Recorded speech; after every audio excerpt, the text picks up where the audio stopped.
अंगनवाड़ी कर्मी खुशी खबर खूब शीघ्र एम दरमा वृद्धि नहीं जारी है एक बड़ घोषणा। एने राज्य सरकार तरफ आसला एक नुआ अपडेट। एक जानी किछि दिन पूर्व अंगनवाड़ी कर्मी मैंने राजरास्ता को ओह्लाई अर्थात आंदोलन करते आसीगला एक नुआ अपडेट। जाना ता पूर्व भिडियो को लाइक करूँ, सब्सक्राइब करना एवं सब्सक्राइब कर पाखर घंटी चिन्ह को दबाई दियंतु। आंदोलन ओहरी अंगनवाड़ी कर्मी और सहायिका। विभाग सचिव सह आलोचना हेबा परे किछि दाबी को स्वीकार करा जायथिबारु आंदोलन ओहरी अंगनवाड़ी कर्मी। ते विभागीय मंत्री और उपमुख्यमंत्री प्रभाती परिडाक सह आलोचना रही। तेज आलोचना सफल हेबाकु नहीं आशावादी होइछंती एमाने। तेज दिनिकिया धारणा थिबारु धारणा मध्य शेष होइछि। तेज आगकु जदि दाबी पूरण न हुए पुणी राजरास्ता को ओह्लाइबे बोली संघ पक्षरु कुहायछि। तेज गांधी मार्ग में एकाठी होइथिले हजार हजार अंगनवाड़ी कर्मी।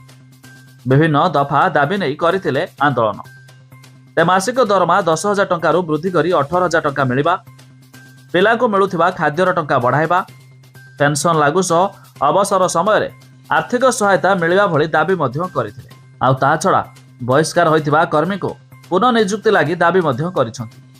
तबे निर्वाचन पूर्व सरकार देथिबा प्रतिश्रुति लागू करिया पई दाबी करी अंगनवाड़ी कर्मी माने आंदोलन को ओह्लाइछंती। एहा सह हॉट कुक मिल पई मुंड पिछा 7 टंका 20 पैसा सर्वमोट मिलुथा बेले एहाको वृद्धि पाई मध्य दाबी करछंती अंगनवाड़ी कर्मी और सहायिका।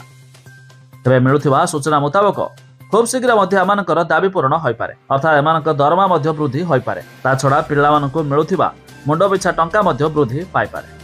तबे आपण माने केउ जिल्लारू भिडियो देखुचंती ता निहाती कमेंट करी जणाइबे।